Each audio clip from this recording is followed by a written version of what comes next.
ठीक है। तो हमने प्रोग्राम बनाना है यूजिंग क्लास एंड ऑब्जेक्ट। सो ये नेम स्पेस लगाया, मेन लगाया, मेन से पहले यहाँ पे आ जाएगा क्लास का नाम, जो भी आपको नाम देना है। फॉर एग्जांपल मैंने क्लास का नाम दिया डेमो, ब्लॉक स्टार्ट, ब्लॉक बंद एंड आगे सेमीकोलन। ये तो बन गई मेरी क्लास। फिर मैंने आपको बताया था कि कल आते हैं 3 स्पेसिफायर बताया था मैंने आपको, प्राइवेट एंड पब्लिक। प्राइवेट मेरा होता है वेरिएबल डिफाइन करने के लिए एंड पब्लिक होता है मेरा फंक्शन डिफाइन करने के लिए। तो मैंने यहाँ पे वेरिएबल लिए A B C, A B C मैंने 3 वेरिएबल लिए। पब्लिक में आया, पब्लिक में मैंने यहाँ पे फंक्शन लिए 2, एक लिया मैंने रीड और एक लिया मैंने आउटपुट। तो देखा जाए तो इस क्लास के अंदर, डेमो क्लास के अंदर 2 फंक्शन है, read and output. Read function से मैं क्या चाहता हूँ, मैं चाहता हूँ कि यहाँ पे 2 इनपुट्स होनी चाहिए, 2 inputs from the user and. यार किसकी आई जा रहा है, यूजर एंड से हमारे 2 इनपुट होनी चाहिए।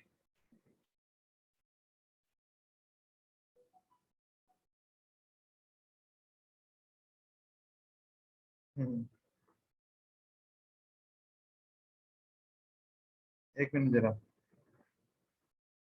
पासपोर्ट पूछ रहे हैं।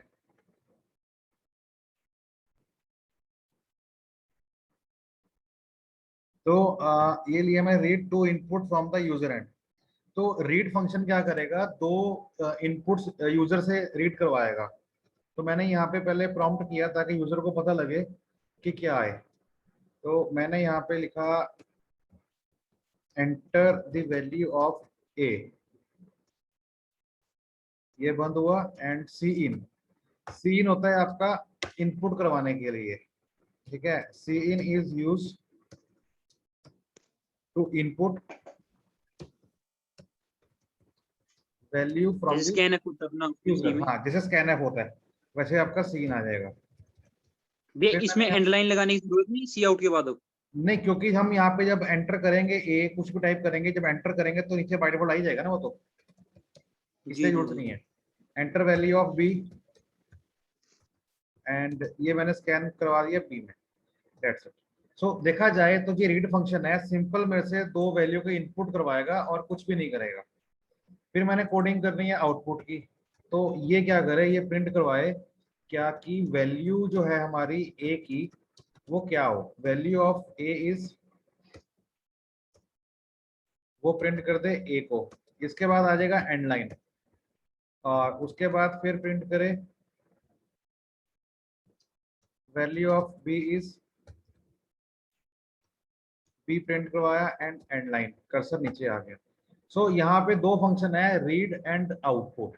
इस क्लास के फंक्शन है, क्लास का नाम क्या है, डेमो। तो पहले तो मैं क्लास डेमो का एक बनाऊंगा ऑब्जेक्ट, ऑब्जेक्ट बन गया। फिर मैं ओबी से कॉल करता हूँ रीड, तो ये रीड कॉल करेगा। एग्जीक्यूट करते हैं एक बार, रीड किया तो यहाँ पे एक मैसेज इनपुट एरर आ गया। क्या एरर आया है, 2 input from the user and. अच्छा ये क्या है, तो रीड, ये शायद इसको वॉइड वर्ड कुछ लगाना पड़ेगा, माइट भी। ये ऑनलाइन कंपाइलर बहुत तंग करते हैं, वार्निंग कुछ और देते हैं, आंसर कुछ और आता है। हाँ, एंटर वैल्यू ऑफ ए मैंने दिया 12, एंटर किया। Enter value of B 34, enter किया, डेट्स इट, बाहर आ गया, क्योंकि मैंने इसके बाद कुछ किया ही नहीं। अब मैं यहाँ प्रिंट करवाता हूँ कि ओबी रीड के बाद कॉल करे ओबी डॉट आउटपुट जो मैंने बनाया है। एग्जीक्यूट करता हूँ, एग्जीक्यूट किया, enter value of A 100, enter value of B 120। तो देखो आ गया, value of A is 100, value of B is 120। तो देखा जाए तो इस पूरे प्रोग्राम को मैंने 2 अलग अलग फंक्शन में डाल दिया, एक रीड में और एक आउटपुट में। तो अगर मेरे को पता है कि मैंने बी की वैल्यू प्रिंट नहीं करवानी, तो मैं सिंपल जो प्रिंट फंक्शन हो रहा है आउटपुट, यहाँ पे जाके मैं कमेंट पास कर दूंगा, या फिर मैं कुछ भी यहाँ पे डिलीट कर दूंगा, जो मर्जी करूँ। लेकिन बाकी जो मेरा प्रोग्राम होगा उसको मैं टच नहीं करूंगा। तो यहाँ पे क्या है कि अडेप्टेबिलिटी बहुत इजी है, कि हम उसको चेंज कर पा रहे हैं, उसको ऐड कर पा रहे हैं, उसको मॉडिफाई कर पा रहे हैं। तो ये इसका यहाँ पे प्लस पॉइंट है, बिकॉज हम लोग काम कर रहे हैं इनके अलग अलग ऑब्जेक्ट्स के अंदर। ये तभी हो पा रहा है जब आप उसके अंदर कर रहे हैं, अगर नहीं करते तो माइट भी उससे कॉम्प्लिकेशंस बहुत ज्यादा बढ़ सकती थी। ठीक है, समझ में आया ये चीज? एक भैया थोड़ा डाउट है अपना इसके अंदर, हाँ जैसे सपोज करो वॉइड और इंट है, जैसे सपोज करो हमने वॉइड लगाया, वॉइड रीड या वॉइड आउटपुट लगाया है, तो हाँ, मतलब इसके अंदर अपने वो मतलब कैसे करना पड़ेगा, मतलब इसमें इंट लगा सकते हैं हम दोनों की तरफ, मतलब वॉइड इंट, इंट रीड और इंट कुछ आउटपुट। भी लगाओ, कुछ भी। इसका मतलब होता है कि रिटर्न टाइप, ये रिटर्न टाइप है कि मीन्स की जो इंटीजर फंक्शन है वो कुछ रिटर्न करेगा, आउटपुट फंक्शन जो है कुछ रिटर्न करेगा, इसका मतलब है ये। ठीक है, अच्छा, ये आ गया, उसका कोई प्रॉब्लम ही नहीं ये है। मतलब इंट के अंदर रिटर्न होगा और वॉइड के अंदर जीरो रिटर्न होगा अपना, नहीं, ऐसे कुछ करके। नहीं, इंट का तो मतलब ये है कि वो कुछ ना कुछ रिटर्न वैल्यू करेगा। ठीक है, वॉइड का मतलब होता है कि उस फंक्शन की कोई भी रिटर्न वैल्यू नहीं है। अच्छा, अगर वॉइड लगाएंगे तो हम रिटर्न अगर जीरो ना भी करेंगे तो चलेगा। देखो रिटर्न जीरो तो मैंने कहीं किया नहीं ना, वो तो उसका फंक्शन है, इसका तो कोई मतलब नहीं, वो तो इसका मेन है। जी जी समझ गए? नहीं, आप इसको छोड़ो, अब इसकी बात करो। जी मैंने यहाँ पे इंट लगाया, इसका मतलब क्या है कि रिटर्न जीरो करना ही पड़ेगा। मैंने यहाँ पे जी जी कमेंट लगा दिया और एग्जीक्यूट किया। एग्जीक्यूट किया तो यहाँ पे क्या होता है, बेसिकली एक वार्निंग आती है, लेकिन आपको वार्निंग नहीं आई। वो वार्निंग क्या आती है कि जो फंक्शन हम डिफाइन करते हैं उसका रिटर्न करना जरूरी है। तो उसीलिए मैंने अगर जी यहाँ जी पे इंट दिया है तो रिटर्न जीरो करवा दिया। लेकिन अगर कुछ फंक्शन ऐसे होते हैं जिसकी रिटर्न टाइप नहीं होती, जिसकी नहीं होती वहां पे लगा दो void। उसका मतलब क्या है कि this function has no return type, that's it. Return तो मैंने कुछ करवाया ही नहीं ना, आगे void लगा दिया, जी। उसको चलाओ, चलेगा। अब यहाँ पे क्या मैसेज आया, void main। void main में एरर क्यों आ गया, ये क्या चीज है, ये लाइंस कैसे आ गई ऊपर यार, ये मैंने बनाई है क्या अभी? पता नहीं भैया, वैसे अपने आप ही आ गई है, क्या पता। void main, void main तो फिर रिटर्न जीरो, एग्जीक्यूट,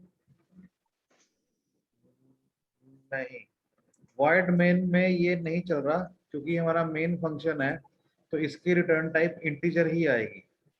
तो इसकी टाइप आप इंटीजर कर दो, इंटीजर किया तो ये आपका प्रोग्राम चल गया। हालांकि रिटर्न टाइप मैंने मेंशन नहीं की, बट फिर भी एग्जीक्यूट हो गया। अगर एरर आता कि this function should have return value, तो उस केस में हम लोग क्या करते, फिर हम वहां पे डाल देते वैल्यू रिटर्न जीरो करके, फिर वो आ जाता, फिर उसमें कोई दिक्कत नहीं आती। ठीक है, और रही बात इसकी, तो इसकी मैंने इंट लगा दिया, ये तो ये यूजर डिफाइंड फंक्शन है जो मैंने लगाने ही लगाने हैं। तो मैंने कहा कि इसकी कोई रिटर्न टाइप नहीं है, तो मैंने यहाँ पे डिफाइन कर दिया। देखा जाए तो function number one, function number two, function number three, तीनों डिफाइन हो रहे हैं। लेकिन क्यों, क्योंकि ये क्लास का फंक्शन है, मैंने यहाँ वॉइड लगाया तो उसको वो एक्सेप्ट कर रहा है। ये देखो, उसको ये एक्सेप्ट कर रहा है।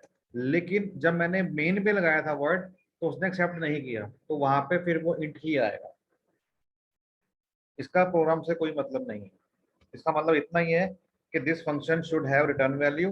रिटर्न वैल्यू क्या हो, इंटीजर हो। इंट करना है आप इंट कर दो, फ्लोट करना है आप फ्लोट कर दो, कुछ भी कर सकते हो, कोई दिक्कत नहीं है।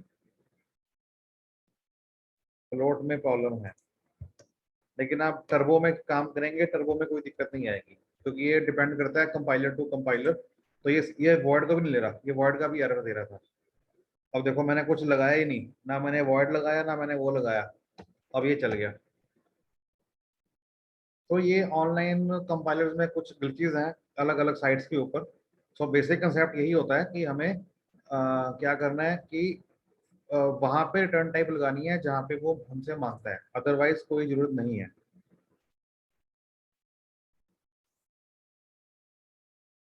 मैडम जी हमारी तो आवाज आ रही है, स्टूडेंट्स को भी आवाज आ रही है, आपके नेटवर्क का इशू है, प्लीज चेक करो।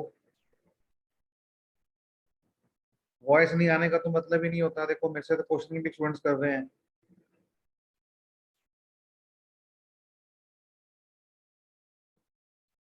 हाँ जी किरण मैडम, टेक्स्ट करो क्या प्रॉब्लम है।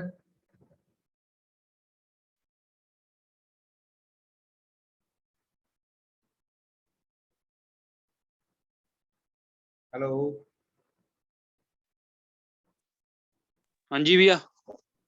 नहीं नहीं, किरण मैडम कह रहे हैं आवाज नहीं आ रही, आवाज सबको आ रही है, मैडम को नहीं आ रही आवाज। नेटवर्क प्रॉब्लम है मेरे ख्याल से उनका, वैसे तो ठीक है नेटवर्क का मतलब। इशू है, नेटवर्क का इशू है, नेटवर्क नहीं आते मैडम के वहाँ पे ना, प्रॉब्लम है। और मैडम उसमें ऐड तो है, देखो चारों के नाम आ रहे हैं, सबके नाम आ रहे हैं, बट मैडम की प्रॉब्लम है, मैडम नहीं बोल पा रहे। रेस हैंड किया मैडम ने, रेस हैंड किया तो ठीक है मैम, वो तो ठीक है आपकी बात, बट आपको बोलना है, आप बोलिए। मैंने यहाँ से कुछ भी ब्लॉक नहीं किया, ओपन है आपकी आवाज, आपका आपकी आवाज का यहाँ पे आइकन ही नहीं आ रहा है। आपने या तो अपने आप को म्यूट कर रखा है, ये देखिए आप, देखिए तीनों में देखो सबके आगे माइक आ रहा है, मैं सबसे ऊपर बोल रहा हूँ, इनका माइक देखो ऊपर निशान आ रहा है क्रॉस का, इन्होंने बंद कर रखा है, इन्होंने बंद कर रखा है आर्यन ने, आपका माइक का निशान ही नहीं आ रहा। तो जिस लैपटॉप पे या जिस पीसी से आप कर रहे हो ना, वहां पे ड्राइवर इंस्टॉल नहीं है, इसलिए आपकी आवाज नहीं आ रही।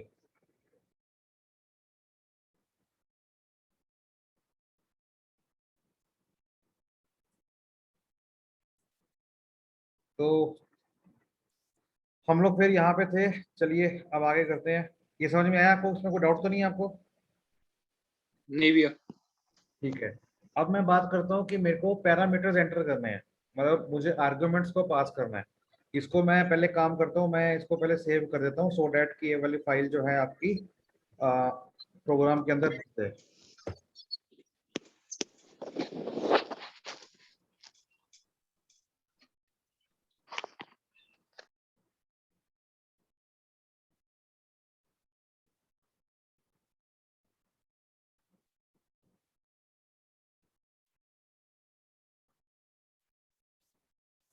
ये मैंने कर दिया प्रोग्राम नंबर 1।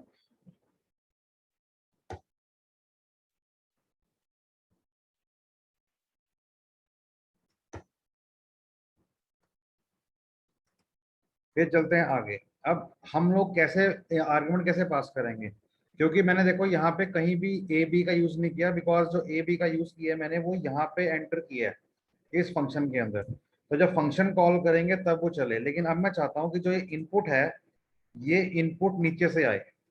तो मैं यहाँ से कट कर देता हूँ, यहाँ से कट किया और मैं यहाँ पे एंटर कर देता हूँ। अब क्वेश्चन ये है कि जब मैं यहाँ पे एंटर कराऊंगा ए और बी की, तो यहाँ पे एरर आ जाएगा, undefined variable A and B. ये देखिए, A was not declared, B was not declared, क्योंकि इसके वेरिएबल ही नहीं है। तो यहाँ पे हम लोग डिफाइन कर देंगे दो वेरिएबल, कौन कौन से, इंटीजर ए एंड बी। अब चलाएंगे तो यहाँ पे कोई एरर नहीं आएगा। अब जब ए और बी स्कैन किया मैंने, तो रीड के अंदर मैंने यहाँ पे पास कर दिया ए और बी।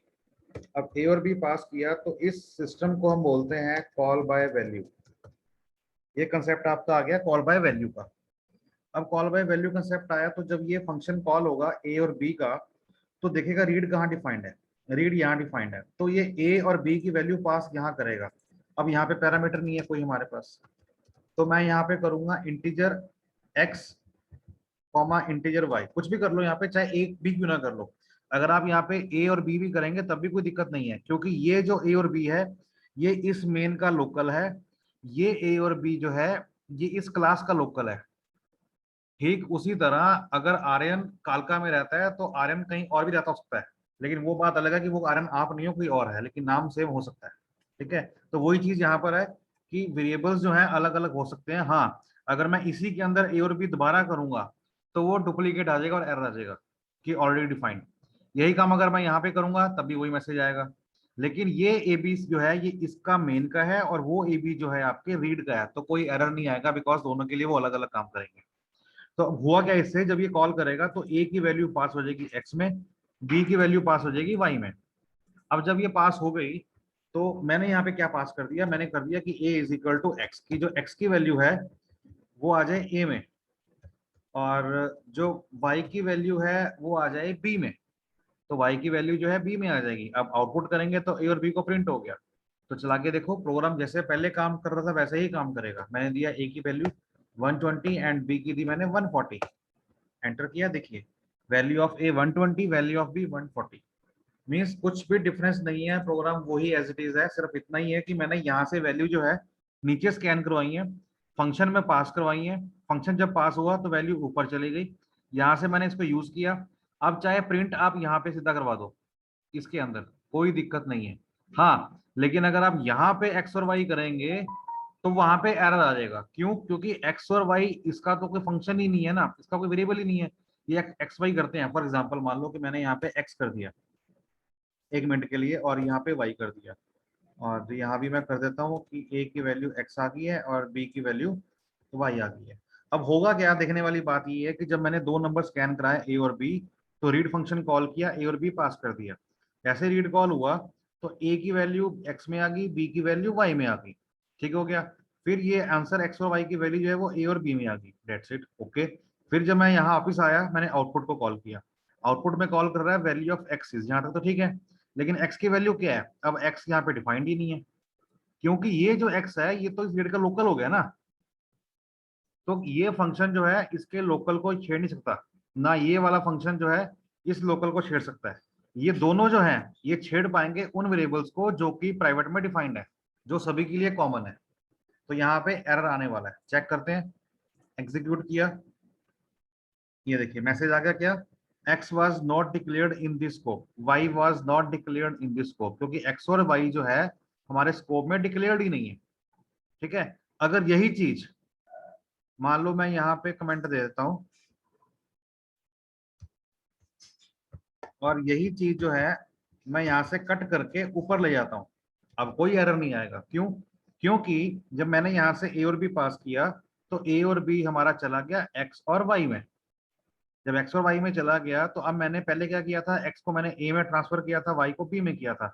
अब मैं ट्रांसफर नहीं कर रहा क्योंकि लोकल में तो आ ही गया ना, अभी इसी ब्लॉक के अंदर है। तो मैं एक्स वाई को यूज कर सकता हूँ, लेकिन यूज कौन करेगा? सिर्फ यही ब्लॉक कर पाएगा और कोई नहीं कर पाएगा। तो मैंने स्टोर ना करवा के सीधा प्रिंट करवा दिया, एक्स की वैल्यू एक्स है, वाई की वैल्यू वाई है। चला के देखो, प्रोग्राम चलेगा, कोई प्रॉब्लम ही नहीं है। 120 एंड 150 250, ठीक है, चल गया। अब जब इसके बाद जब ये मेन में आएगा, आउटपुट में आएगा, तो इस फंक्शन में कुछ है ही नहीं, कोई दिक्कत नहीं है। सो इस तरह से हम लोग काम कर सकते हैं। समझ गए? Doubt please. नहीं भी ठीक है, समझ गई। और अमेंद्र आपको? ठीक है, गुड। तो इसको मैं सेव कर देता हूँ कॉपी करके दोबारा से वर्ड की फाइल में, एंड डन।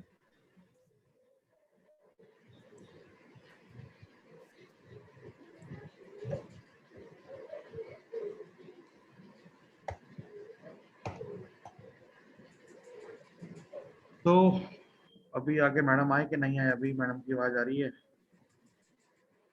हाँ जी मैडम, अब आपको आवाज आ रही है क्या? अभी आपका माइक्रोफोन आ गया।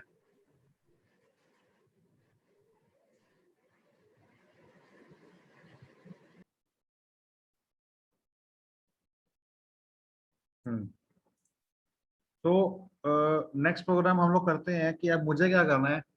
मेरा वैल्यू, कॉल बाय वैल्यू मैंने आपको बता दिया, इनपुट भी मैंने बता दिया आपको। इनपुट के बाद फिर मैंने वहाँ भी प्रिंट करवा दिया। फिर हम आगे चलते हैं। यस मैडम, बताएं, बोलिए मैडम।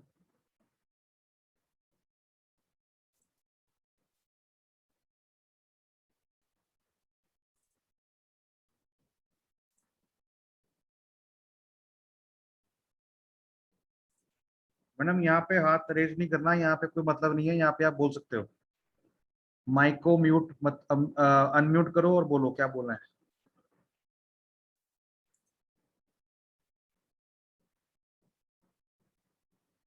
हेलो, हाँ जी मैम। आ रही है सर आपको आवाज? बिल्कुल आ रही है मैडम, मुझे सबको लगता है पता कौन क्या कर रहा है। Good evening sir. गुड ये तो इवनिंग। मेरा दिमाग खाली हो गया, मुझे ये समझ में नहीं आ रहा करना क्या है क्या नहीं, लेकिन अब लग गया पता। कल वाली देखी थी वीडियो आपने? हाँ देखी थी, लेकिन ये चीजें नहीं आ रही थी समझ में, नीचे वाली। नहीं, ये तो उसके बाद का टॉपिक है ना। अच्छा ठीक क्योंकि है, नहीं आवाज का पता नहीं लग रहा था कि आवाज कैसे, मैं तो हैंड रेस करी जा रही तब से। कोई बात नहीं, जब ये वीडियो आएगी ना यूट्यूब पे आपके पोर्टल पे, तो उसको चेक कर लेना, समझ में आ जाएगा आपको सारा ना। ओके क्योंकि सर। मैंने क्लास ही ठीक। बनाई है, सिर्फ मैंने यही चीज बताई है उनको कि वेरिएबल्स कैसे पास करने हैं एज एन आर्गुमेंट। जैसे हम सी में जी पास जी, करते थे वैसे हमने यहाँ पे पास की है। ठीक है। ठीक है ठीक। हाँ, कोई प्रॉब्लम नहीं है। तो चलिए आगे स्टार्ट करते हैं। अब आगे जो है मुझे आपको बताना है कंसेप्ट इसका, कंस्ट्रक्टर और डिस्ट्रक्टर का। सो ये बेसिकली सिंपल प्रोग्राम बताया मैंने कि how to create a class, how to define a function within a class and how to access the member function outside the class कैसे होते हैं। मैंने क्लास बनाई, प्राइवेट डिक्लेयर किए, पब्लिक डिक्लेयर किए, मेन कॉल किया, क्लास का object बनाया, उस ऑब्जेक्ट के थ्रू मैंने फंक्शन को कॉल कर लिया। हाँ, अगर मैं उस ऑब्जेक्ट के थ्रू वेरिएबल कॉल करूंगा तो नहीं होगा, बिकॉज क्योंकि private variable of the class are not accessible outside the class. ये मैंने कल भी आपको बताया था, कंडीशन होती है ये। हालांकि उसको यूज करने का तरीका होता है कि आप फ्रेंड फंक्शन लगा सकते हो, लेकिन बिना फ्रेंड फंक्शन के काम करेंगे नहीं है, security point of view allow ही नहीं करता। तो अब इसके बाद नेक्स्ट टॉपिक हमारा आता है कंस्ट्रक्टर। कंस्ट्रक्टर बहुत अच्छा टॉपिक है, नाम से क्लियर है। कंस्ट्रक्टर मींस किसी चीज को कंस्ट्रक्ट करना, कंस्ट्रक्ट करना जी। हाँ, कंस्ट्रक्ट करना, ठीक है। तो इसमें दो टॉपिक आते हैं, कंस्ट्रक्टर और डिस्ट्रक्टर। थोड़ा सा कॉम्प्लिकेटेड है बट करते हैं, कोई बात नहीं। तो इसमें काम क्या है कि ये मेमोरी के अंदर कुछ चीजें कंस्ट्रक्ट कर देगा जो हम चाहते हैं। और ये है क्या, बेसिकली एक फंक्शन है, अपने आप के अंदर फंक्शन है। Constructor is a member function which executes automatically when an object of the class is defined। अभी क्या था, देखने वाली बात ये थी कि जो मैंने क्लास का एक ऑब्जेक्ट बनाया है यहाँ पे डेमो ओबी, सो इसके थ्रू मुझे ये कॉल करना पड़ रहा है, इसके थ्रू मुझे ये कॉल करना पड़ रहा है। लेकिन अगर मैंने लिया है कंस्ट्रक्टर फंक्शन तो मुझे वो कॉल नहीं करना पड़ेगा, इट एग्जीक्यूट ऑटोमेटिकली, वो एग्जीक्यूट ऑटोमेटिकली होगा। तो उसको एग्जीक्यूट ऑटोमेटिक करवाने का हमारे को बेनिफिट्स क्या है। फॉर एग्जांपल, मैं चाहता हूं कि जब मेरा प्रोग्राम एग्जीक्यूट हो तो बाय डिफॉल्ट इन वेरिएबल्स की वैल्यू 0 असाइन हो जाए या 1 असाइन हो जाए। तो अगर ऐसा मुझे करना है तो हम कहते हैं कि सी में तो हम ऐसे कर देते थे कि मैंने यहाँ पे 1 कर दिया प्राइवेट के अंदर, बट यहाँ पे एरर आ जाता है। यहाँ पे एरर नहीं आ रहा, लेकिन टर्बो में डेव सी में एरर आ जाता है। मैंने कल आपको करके दिखाया भी था। वो मैसेज क्या आता है, can not initialize value of variable here, allowed नहीं होता यहाँ पे। तो आपको पब्लिकली फंक्शन के अंदर कॉल करना पड़ता है। लेकिन आप चाहते हो कि फंक्शन कॉल हो और कुछ पैरामीटर्स हैं जो आपके वो सेट कर दें, तो उसको आप डाल दो कंस्ट्रक्टर फंक्शन के अंदर। उसके लिए कंडीशन है। वो कंडीशन क्या है, कंस्ट्रक्टर फंक्शन आपका वही बनेगा जिसका क्लास का नाम और फंक्शन का नाम सेम है। जैसे मैंने यहाँ पे दे दिया demo, so demo function name, demo class name, तो ये मेरा क्या बन गया, ये मेरा बन गया constructor function with no argument. इसमें कोई आर्गुमेंट नहीं है।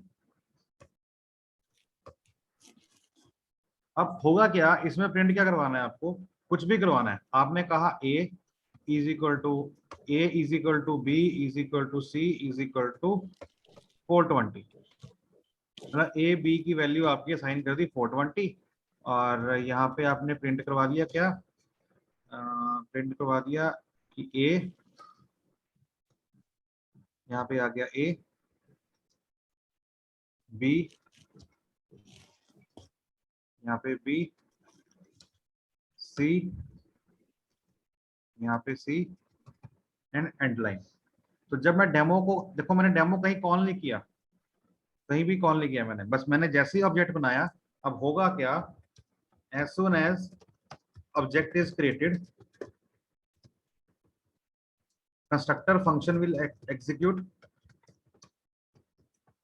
ऑटोमेटिकली। वो ऑटोमेटिक एग्जीक्यूट हो जाएगा, उसको मुझे बार बार एग्जीक्यूट करने की जरूरत नहीं पड़ेगी। तो एक बार चेक करते हैं, रन किया, ये देखिए A 420, B 420, C 420, ये ऑटोमेटिक हो गया, इसको मैंने कॉल ही नहीं किया। जैसे ही ऑब्जेक्ट बना OB, तो जो एक कंस्ट्रक्टर फंक्शन होगा डेमो वाला, ये ऑटोमेटिकली कॉल हो जाएगा। तो इसने यहाँ प्रिंट कर दिया। उसके बाद फिर मैंने क्या किया, मैंने पूछ रहा है एंटर वैल्यू ऑफ A, तो यहाँ पे सीन आ गया, तो मैंने यहाँ पे एंटर कराया 23।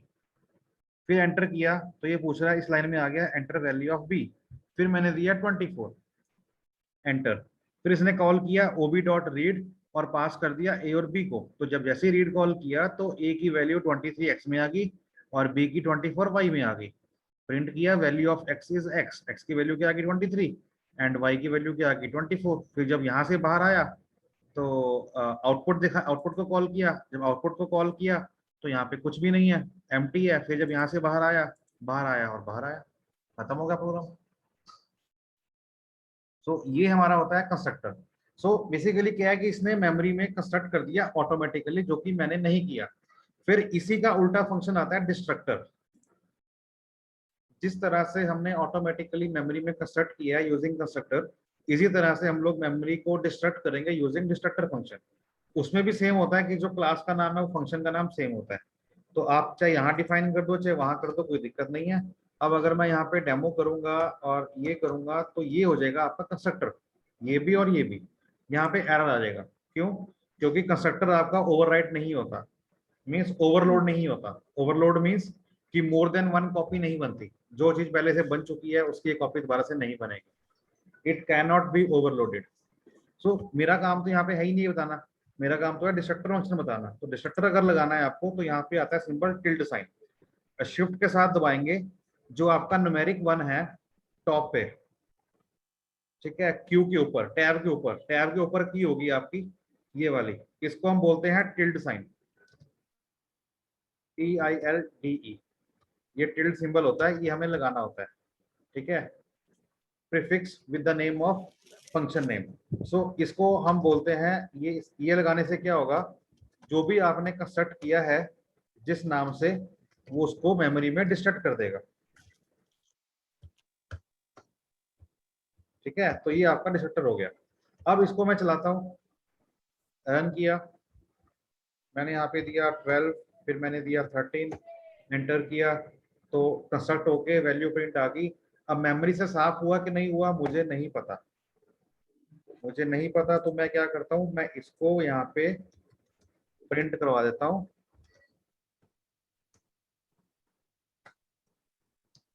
Destructor function called and distracted the values या डाटा फ्रॉम द मेमोरी। ये मैंने प्रिंट करवा दिया, एग्जीक्यूट किया।